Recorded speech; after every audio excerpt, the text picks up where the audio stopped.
Et votre choix, Benjamin, se porte sur Carrefour, donc qui se lance dans la digitalisation à pas de géant. S'il ne fallait retenir qu'un seul mot du mandat d'Alexandre Bompard pour le qualifier à la tête du groupe Carrefour, eh bien ce serait celui de transition. Après la transition alimentaire, place à la transition numérique et au digital. Et si celle-ci n'est pas tout à fait une nouveauté, elle a pris ces derniers mois une place décisive dans la stratégie de croissance du groupe. Loin de se contenter d'une application pour faire ses courses en ligne, Carrefour voit grand et surtout Carrefour voit loin. On apprenait ainsi il y a quelques jours que le groupe est désormais l'heureux propriétaire d'un nouveau terrain. Rien d'étonnant jusqu'ici, si ce n'est qu'il s'agit d'un terrain 100% virtuel, se trouvant dans ce nouveau monde parallèle que l'on appelle le métaverse. Pour le visiter, rendez-vous sur The Sandbox aux coordonnées géographiques 33 147. Vous y trouverez un terrain constitué de 9 parcelles qui correspondent à l'équivalent de 30 supermarchés avec un avantage immense, pas de commission départementale d'équipement commercial et pas de problème de permis de construire. Bien que Carrefour n'ait pas encore dévoilé l'usage qui sera fait du terrain, nous le devinons aisément. Vente de non-fungible tokens, on en avait parlé ici, souvenez-vous Florence. Expérience de shopping virtuel, les possibilités sont nombreuses, mais répondent toutes à une même réalité, la place prépondérante que devrait prendre le métaverse dans nos vies futures. Nombreuses sont les marques qui ont évidemment commencé à s'y préparer, comme Walmart, qui a récemment déposé des brevets pour des monnaies numériques et des NFT, ou encore Adidas, ou encore Gap, qui ont lancé leurs propres NFT sur des plateformes. L'Oréal également propose du maquillage virtuel pour aller faire virtuellement vos courses dans le métaverse. Donc vous voyez qu'on pousse la logique jusqu'au bout. Aucun doute donc sur le caractère stratégique de la transaction effectuée par Carrefour sur Sandbox. Futur proche ou avenir lointain, la question demeure, mais le groupe est prêt à y faire face. Enfin quand même, ce métaverse c'est un peu loin encore de notre quotidien. Est-ce que Carrefour n'a pas une stratégie dans le digital à plus court terme ? Et oui, Florence, c'est là que la stratégie de Carrefour est évidemment bien rodée. Loin de se contenter d'acquérir des terrains dans le métaverse, il s'apprête aussi à faire le show à travers son partenariat avec un média Brut, star des vidéos sur les réseaux sociaux depuis déjà quelques années, au programme Brut Shop, qui produira et diffusera des émissions de vente via les canaux d'information de Brut. De quoi rajeunir un peu le téléachat légèrement poussiéreux que chacun a eu l'occasion, dans les phases de Covid, dans le lit le matin, de regarder vers 9h30. Mais c'est un peu vieillot. Son principe, c'est simple, vendre des produits responsables, bien sûr, grâce à des influenceurs.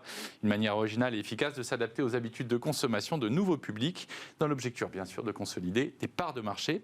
Côté e-commerce, toujours le développement des dark stores. Vous avez connu les dark kitchens, toujours grâce à la pandémie, qui se sont développés. Et bien désormais, ce sont les dark stores, les mêmes modèles que les dark kitchens, avec des livraisons express à domicile qui permettent de satisfaire aux nouvelles exigences du marché.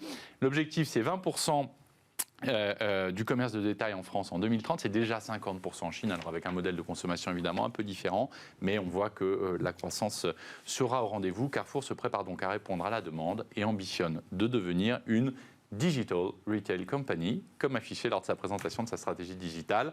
Rendez-vous en 2026 pour voir si le groupe aura mené à bien cette transformation importante. Alors on voit que Carrefour a bien décortiqué les habitudes de consommation, mais cette stratégie digitale de Carrefour, elle est seulement tournée vers les consommateurs ou elle va concerner aussi le fonctionnement interne du groupe ? Out et in.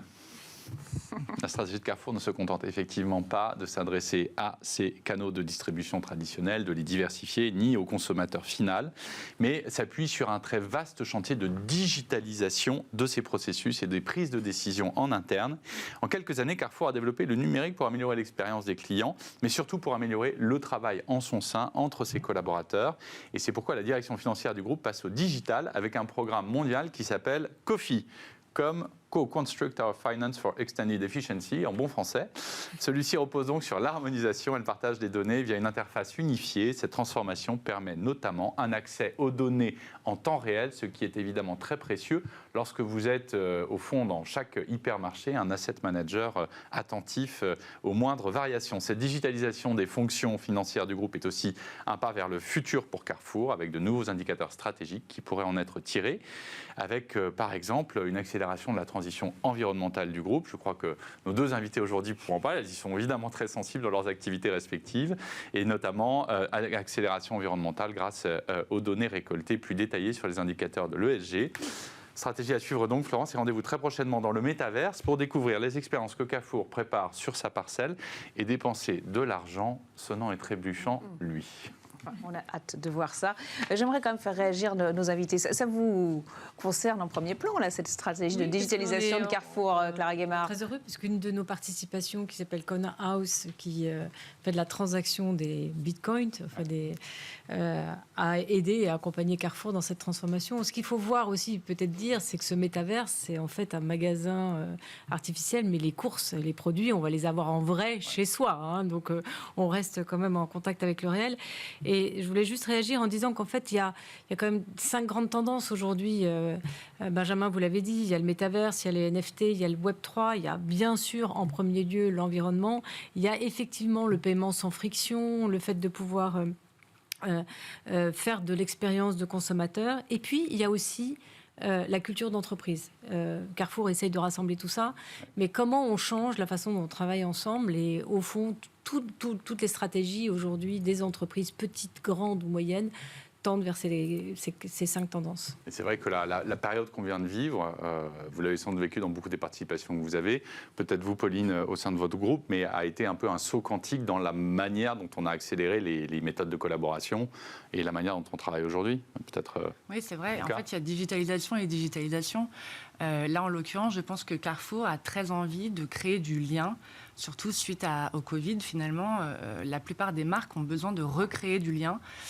Donc là, il y a créer du lien sur Internet, sur le Web3, en magasin. Il faut penser aussi à une façon de vendre, une omnicanalité, et cette hybridité qu'ils sont en train de faire avec le Web3. C'est intéressant, je pense.